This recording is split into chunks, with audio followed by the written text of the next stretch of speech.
Buenas noches, bienvenidos a Signo Pesos, la economía al alcance de su pantalla. Estos son los temas claves de hoy. El gobierno anunció un paquete de nuevos impuestos como parte de la emergencia económica por los estragos del invierno. Las medidas incluyen a las empresas extranjeras y los juegos de azar en línea. En minutos hablaremos con la profesora Liliana Heredia, directora de tributación del Observatorio Fiscal de la Universidad Javeriana. El Comité Autónomo de la Regla Fiscal hizo una nueva y preocupante alerta sobre las finanzas públicas. Entre las advertencias dice que la deuda del Estado está llegando a niveles históricos y que el gobierno debe recortar por lo menos 32 billones de pesos del presupuesto de este año. Corferias tendrá una nueva cara. El recinto ferial más importante de Colombia entrará en remodelación a partir de agosto de 2027. ¿Cuánto durarán las obras y qué le va a pasar a las ferias? Les tenemos todos los detalles.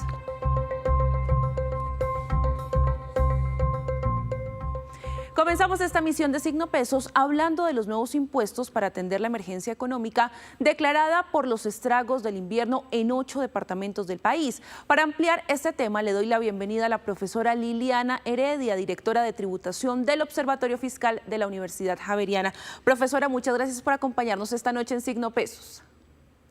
Muy buenas noches, muchísimas gracias por la invitación. Quiero primero preguntarle, profesora, y para aclarar, y la gente se preguntará, pero ¿cómo así? La emergencia que actualmente de la cual se están derivando estos impuestos, ¿cuál es? ¿Y qué pasó con la que estaba suspendida? Porque en parte el gobierno revive algunos de esos impuestos de la que está suspendida en esta. Sí, creo que se ha generado alguna confusión porque son dos emergencias declaradas muy pronto. Entonces, en diciembre se declaró la primera, venía acompañada de un decreto con una serie de impuestos muy parecidos a los que se han revivido después con estos nuevos dos decretos, pero que no tienen que ver con la emergencia de diciembre, sino con la emergencia declarada en febrero de este año. Y ahora hablemos de la que está ahorita vigente, que fue la de los estragos por el invierno o por la situación en estos 8 departamentos del país. ¿Qué impuestos se reviven con este decreto derivado de esa emergencia económica? Bueno, es muy importante aclarar que derivados de esa emergencia nueva declarada en febrero, ya se han emitido dos decretos. El primero, que fue el 173, que cubre impuesto al patrimonio, y ese era el único impuesto a tratar allí, impuesto al patrimonio para personas jurídicas. Y el nuevo decreto que fue expedido el día de ayer y que su foco está en 3 impuestos. El impuesto de juegos, impuesto nacional al consumo para juegos suerte y azar operados por Internet, también el impuesto de normalización tributaria y un ajuste al impuesto al patrimonio que se despidió recientemente y trae medidas adicionales de alivio tributario por sanciones y por intereses moratorios. Vamos desagregando, desmenuzando justamente esto que usted nos está mencionando, profesora, y es el primero para estas empresas dedicadas a las apuestas en línea, que de hecho ellos el año pasado, cuando el gobierno había dicho que iba a poner impuestos para este sector, pusieron el grito en el cielo, dijeron: ¿cómo nos van a poner más carga tributaria a nosotros, que estamos en gran parte dinamizando la economía del país? Y ahí daban sus argumentos o su explicación. ¿Cómo aplicaría este impuesto para estas empresas? Aquí hay una variación importante frente al impuesto que se había propuesto el año anterior. Ha habido varios intentos, inclusive en las propuestas de leyes de financiamiento, de poner IVA sobre los juegos de suerte y azar operados por Internet para nivelar el campo de juego con los que son localizados. Sin embargo, en esta nueva versión, en esta nueva norma, no se habla de IVA, sino de un impuesto nacional al consumo para las empresas que operen juegos por Internet, juegos de suerte y azar, y tanto para los que sean nacionales como los que presten el servicio desde el exterior y esas apuestas se realizan en el país. Entonces, es un cambio importante, ya no es un IVA, sino un impuesto al consumo y la tarifa es del 16%. Y estas empresas, digamos que pagarían sobre el margen, si tienen unos ingresos, no sé, de 2.000 millones, 3.000 millones, y pagan premios, digamos 3.000 de ingresos, 2.500 de premios, el 16% de impuestos se aplicaría sobre esa diferencia, sobre los 500. ¿Esto de alguna forma o de qué manera impactaría a las personas que apuestan? Aunque el impacto no es directo, no es un impuesto trasladable como normalmente conocemos el impuesto al consumo o como sucede con el IVA, sino que se grava es al operador del juego. Sí podría pasar que estas empresas cambien un poco las reglas del valor a pagar por apuesta o que generen una comisión más alta para tratar de cubrir al menos parcialmente este gravamen que se les ha impuesto. Claro, al final de cuentas le terminan traduciendo o impactando a la persona que apueste porque necesitan de algún lado solventar esta carga adicional. Ahora hablemos, profesora, de este impuesto al patrimonio de sucursales de empresas extranjeras. ¿Cómo funcionaría ese impuesto y las fechas que tendrían para pagar este impuesto al patrimonio? Funcionaría igual que como se generó para las empresas nacionales, es decir, pagarían sobre el patrimonio líquido cuando supere 200.000 VT, eso es 10.478 millones algo, y se paga, ese es patrimonio líquido, es decir, tomar el total de los activos, restar las deudas y al excedente sobre el cual se cobra ese impuesto.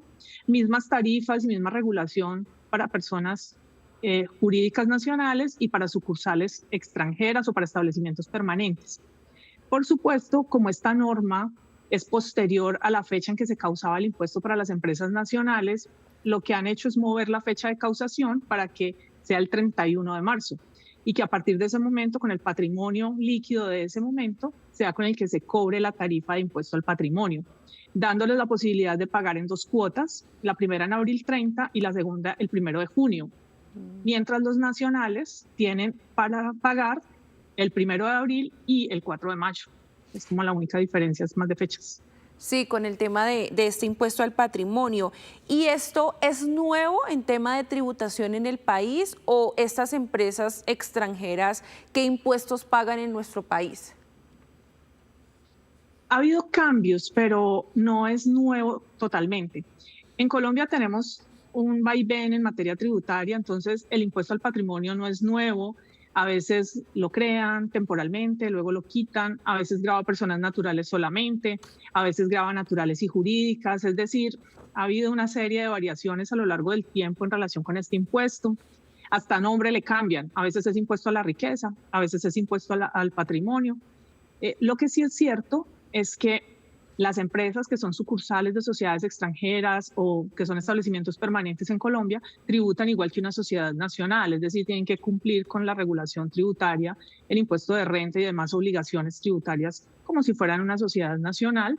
Por supuesto, solo sobre el patrimonio o los ingresos que se generan o que son poseídos en el país, no sobre la totalidad de los ingresos o de los bienes que tiene la sociedad en su conjunto. ¿Qué porcentaje tendrán que pagar estas empresas, profe? La misma tarifa que está vigente para sociedades nacionales, es decir, 0.5% sobre el patrimonio líquido y pues igual que las nacionales, si la actividad es de extracción de carbono, de petróleo o si es entidad financiera, pues 1.6%. Es decir, ellos pagan más, este tipo de empresas. Pagarían igual que pagarían las nacionales en este momento, porque Sí. con la nueva declaratoria, digamos, este impuesto al patrimonio, las tarifas que se establecieron fueron solo 2 y no son progresivas, sino 0.5 para la mayoría de sectores o el 1.6 para sector de extracción de carbón, de petróleo crudo y para entidades financieras y aseguradoras. Ahora hablemos de otro punto que trae este decreto y en qué consisten esos alivios tributarios y para quiénes aplica.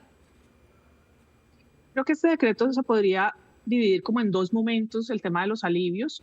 Por un lado, el impuesto de normalización tributaria. Esta es una medida ya de vieja data en Colombia, con mucha recurrencia cuando se necesitan recursos adicionales, que consiste en permitirle a los contribuyentes traer los activos, digamos, a la información pública para la DIAN, activos que hayan sido omitidos o pasivos que se hayan incluido sin que existan, los denominados pasivos inexistentes.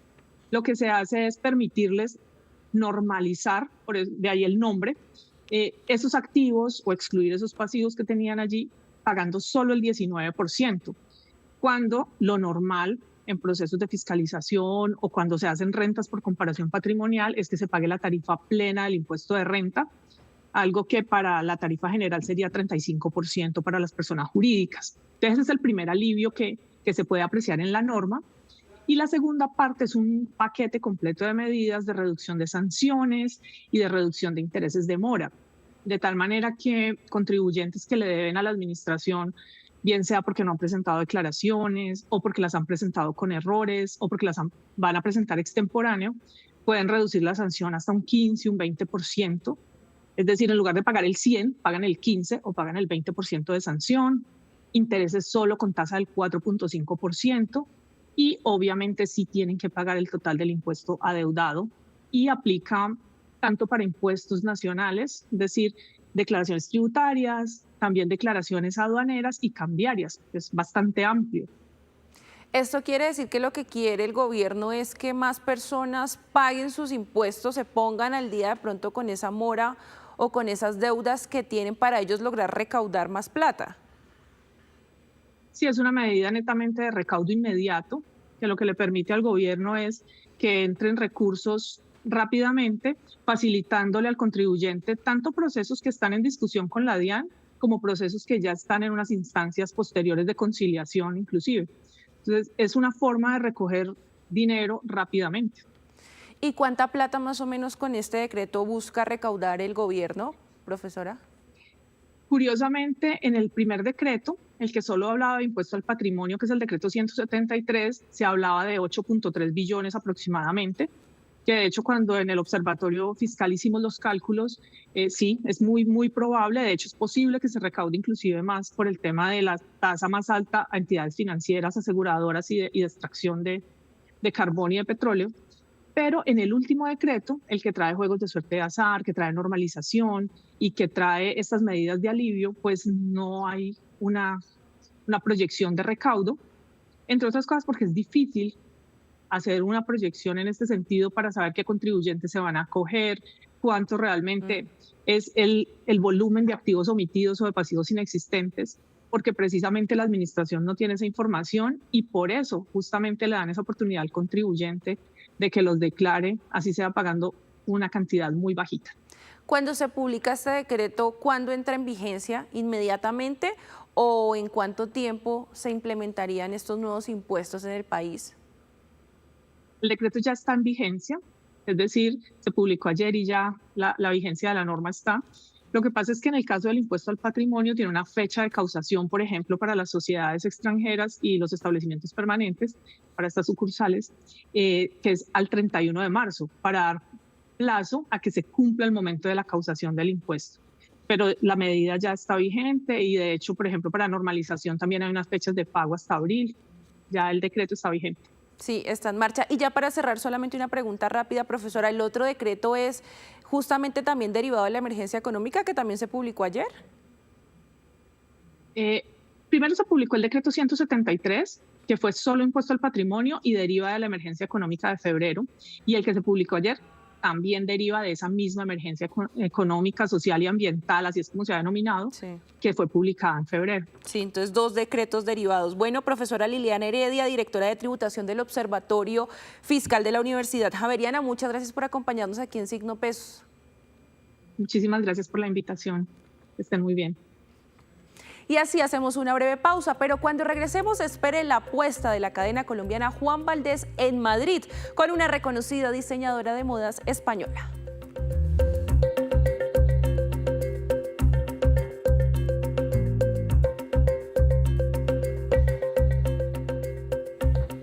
Gracias por mantenerse conectado con Signo Pesos. Una nueva y muy preocupante alerta sobre las finanzas del Estado hizo el Comité Autónomo de la Regla Fiscal. Este organismo adscrito al Ministerio de Hacienda, a través de este pronunciamiento que ustedes ven en pantalla, prendió las alarmas sobre la situación de las finanzas públicas de Colombia. Advierte que la economía muestra señales de recalentamiento en medio de una elevada deuda pública, situándose en 2025 en 64,7% del PIB, el más alto de los últimos años. El Comité Autónomo de la Regla Fiscal también advierte un alto deterioro en las cuentas del Estado por un mal cálculo en la estimación de ingresos y gastos que ha ocasionado efectos negativos en las finanzas del país. Para los técnicos de este comité, esta es una situación que es insostenible y lamentablemente que terminará impactando a hogares y comercios. Mi compañera María Fernanda Tarazona habló con el vocero de CARF.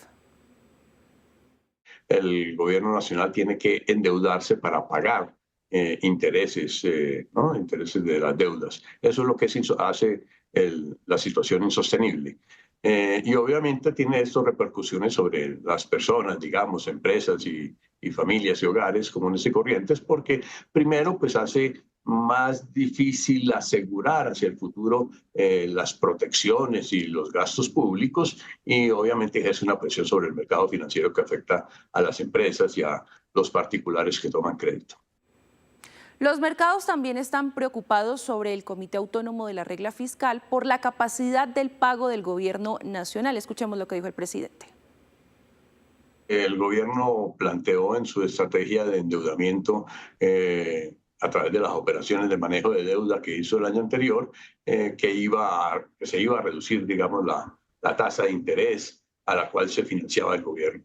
Lo que vemos hoy en día es que esa tasa de interés no se ha reducido y por el contrario ha crecido un poco más, se ha vuelto muy alta incluso para operaciones de corto plazo que en el pasado eran más baratas, digamos, que las operaciones de largo plazo, de mediano y largo plazo, y por lo tanto esa es nuestra inquietud, que digamos que los agentes del mercado que ofrecen crédito al gobierno nacional están cobrando más por esos créditos a corto y a mediano y a largo plazo, lo que hace, pues digamos, muy costosa la deuda para Colombia a niveles que no lo habíamos experimentado en el pasado. Desde el organismo se habla que el gobierno nacional deberá recortar como mínimo 32 billones de pesos en el presupuesto de este año para volver a una senda de estabilidad en las finanzas públicas, mientras que para 2026 el recorte será de más de 60 billones de pesos. Otro de los puntos que menciona este organismo tiene que ver con la percepción del riesgo de Colombia, que en comparación con la de otros países de la región se encuentra en niveles históricamente altos. Ahora cambiamos de tema porque las cámaras de comercio del país lanzaron un SOS por la crisis en la frontera colombo-ecuatoriana. Advirtieron que las restricciones al comercio, problemas de movilidad y dificultades logísticas agravadas por el cierre en la frontera entre Colombia y Ecuador están afectando gravemente la economía regional. Escuchemos lo que dijeron. Desde el departamento de Nariño, desde Ipiales, por las fronteras. Más de 181.000 empresas en las regiones fronterizas piden acciones urgentes para reactivar la economía. Yo les quisiera dar un poquito de contexto. Las empresas ubicadas en zona de fronteras, en las jurisdicciones de 15 cámaras de comercio que representamos en Confecámaras, tienen más o menos 300.000 empleos, representan cerca del 20% de las exportaciones a nivel nacional y albergan cerca del 10% del tejido empresarial. Hoy desde Ipiales, adicionalmente, queremos hacer un SOS con mucho énfasis en la situación de lo que está pasando en la frontera colombo-ecuatoriana. Precisamente el bloqueo que se registra en el puente internacional de Rumichaca, en la frontera de Colombia con Ecuador, está afectando la economía en la zona. Algunos viajeros que necesitaban pasar por el puente resultaron afectados. Con maletas e hijos en brazos, cientos de viajeros deben caminar más de 2 kilómetros para llegar desde el puente Rumichaca, en la frontera con Ecuador, hasta Ipiales. Es trágico, pero ni modo, tenemos que hacerlo. ¿Hasta dónde va y desde dónde viene? De Venezuela. ¿Y va para? Hasta Quito. Bueno, todavía pues ahorita preguntando pues esto de arancel y todo pues está afectando. Yo creo que pedimos que se solucione rápido porque sí tenemos que trabajar, tenemos que avanzar, entonces que haya un diálogo y que pueda solucionar. Hasta los trabajadores del campo deben cargar sus herramientas para cumplir con su jornada. Ahorita nos vamos al diario, pues al sustento, pues el trabajo de nuestra familia y bueno, y echamos para adelante.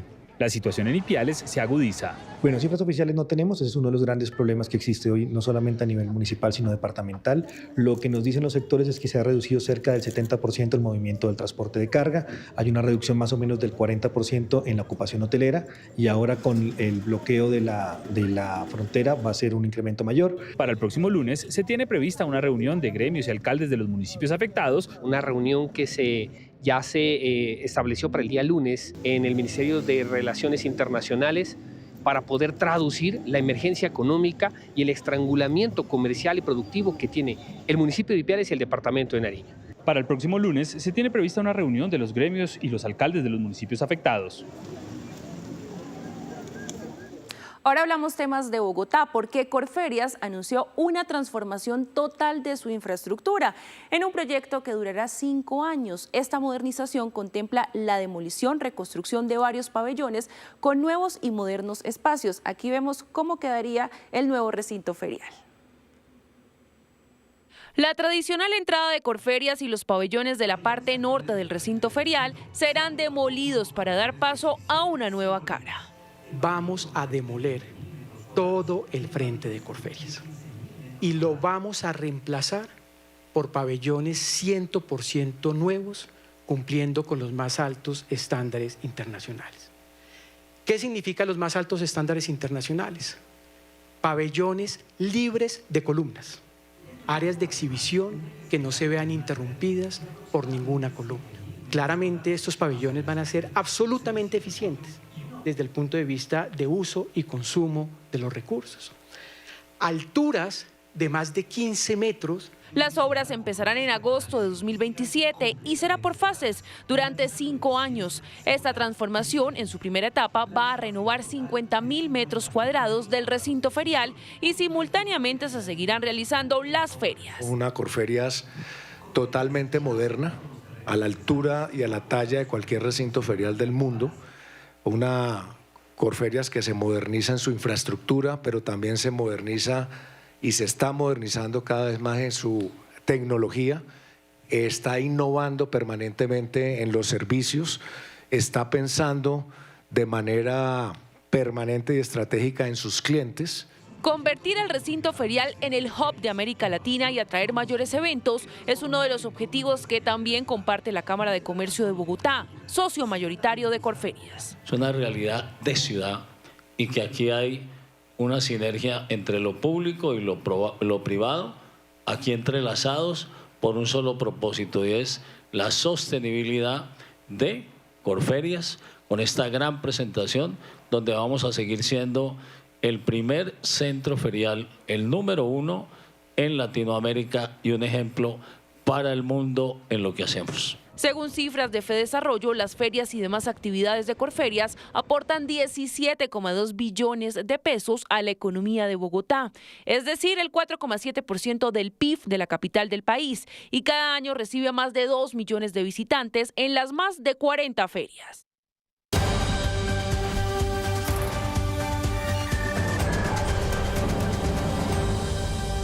En la movida empresarial les cuento que Juan Valdez consolidó una alianza con la diseñadora Ágata Ruiz de la Prada para diseñar y comercializar una edición limitada de café. Este llamativo café del portafolio Mujeres Cafeteras de Juan Valdez estará disponible en las tiendas de Argentina, Brasil, Chile, Colombia, Ecuador, España, México, Turquía, Dubái y Florida en Estados Unidos. Esta alianza representa una experiencia cultural, artística y de emociones con la que Juan Valdez busca acercarse más a sus clientes. En otros temas, Hidroituango alerta sobre un posible apagón técnico y financiero en el país. Entre algunas de las razones, la sociedad habla de una pérdida de capacidad en la generación de energía en 2025 y las billonarias deudas del Estado a las empresas generadoras. Colombia está consumiendo más energía y la capacidad de generación, por el contrario, disminuye, lo que podría terminar, según Hidroituango S.A., en un apagón técnico del sistema. Así quedó registrado en este informe de 26 páginas. Estamos llegando a una situación muy similar al apagón del 92-93. No quiere decir esto que se va a presentar rápidamente, pero si varios factores coinciden, como un fenómeno del Niño, la caída de proyectos inesperados, algún fenómeno que saque del servicio algunos proyectos, puede ocurrir un apagón técnico, pero también estamos analizando la posibilidad de un apagón financiero. A pesar de la entrada de nuevos proyectos de generación, también salieron de funcionamiento a una etapa de pruebas alrededor de 47 plantas, reduciendo la capacidad nacional. Tanto la oferta como la demanda se está acercando. Ya la oferta es inferior a la demanda en cerca del 3%, y en ese aspecto se tienen que tomar medidas por parte del gobierno nacional y por parte de las empresas generadoras y distribuidoras. La Asociación Nacional de Empresas Generadoras reconoce la difícil situación. Estamos, digamos, con muy bajos excedentes de energía firme, sino hacia adelante, por ejemplo, en el año 2028, donde ya vemos que la energía que tenemos actualmente con las plantas existentes no es suficiente. Por el lado de las empresas distribuidoras de energía, su presidente aseguró en Negocios Ditu que están trabajando con el agua en el cuello debido a las deudas. Con corte a febrero del 2026, las empresas tienen sumas por cobrar cercanas a 6.4 billones de pesos. El 72% es deuda pública, del orden nacional y del orden territorial, que representa cerca de 2 años de ingreso bruto de nosotros como comercializador. Es muy difícil. Para Hidroituango no hay duda que la demanda de energía seguirá aumentando en Colombia, por lo que es urgente la entrada de nuevos proyectos y eso se logra con inversión. Y antes de despedirnos los dejo con este dato, el ranking de los destinos en Europa más apetecidos por los colombianos que trabajan de manera remota. En primer lugar está España, luego Portugal, Italia, Alemania y Países Bajos.